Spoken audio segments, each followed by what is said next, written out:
আজকে আপনাদের সাথে আমি আমার একটা দুঃখের কথা প্রকাশ করব। আমার মেয়ে যখন 7-8 বছর বয়স, হ্যাঁ, তখন দেখা গেছে এই যে খাবারগুলা নিয়ে কলা কলা দিয়া দুধ দিয়া না হইলে সে মানে ভাতেই খাইতো না।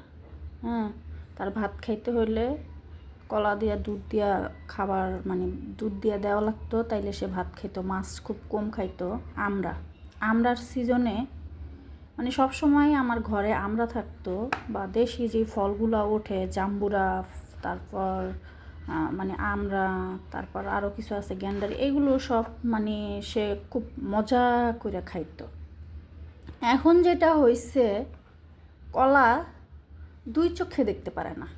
কলা খাইতে আর ভালো লাগে না, টোটালি খাইবে না কলা। হ্যাঁ,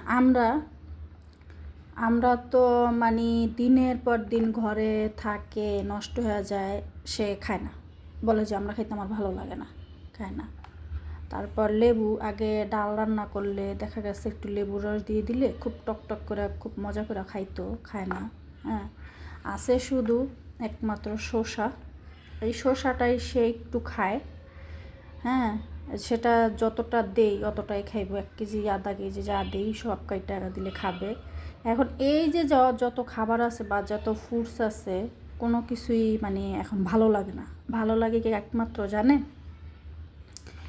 সেটা হয়েছে আপনার আইসক্রিম, তারপর আপনার ওই যে বেলপুরি, ফুচকা, চটপটি, তারপর এই যে এই ধরনের যত রাস্তায় খাবার আছে, এই খাবার তার এখন পছন্দ। এখন যে ঘরোয়া যে এই ধরনের যে খাবারগুলো, এই ধরনের খাবারগুলো এখন সে খায় না, মানে আর পছন্দ না। ঘরে দিনের পর দিন থাকলেও সে খায় না, জোর করলেও খায় না।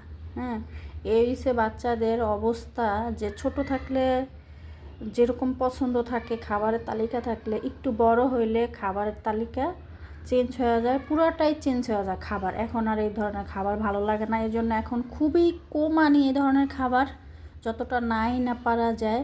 তারপরও সামনে পড়লে মনে হয় কি যে ঘরে বাচ্চা আছে, নিয়ে যাই, হ্যাঁ, মানে খাইবো অনেক, কিন্তু আইনা লাভ নেই, কে খায় না। ঠিক আছে? তো আমার মতন, আমার বাচ্চার মতো কার কার এরকম জানি না, অবশ্যই কমেন্ট করে জানাবেন।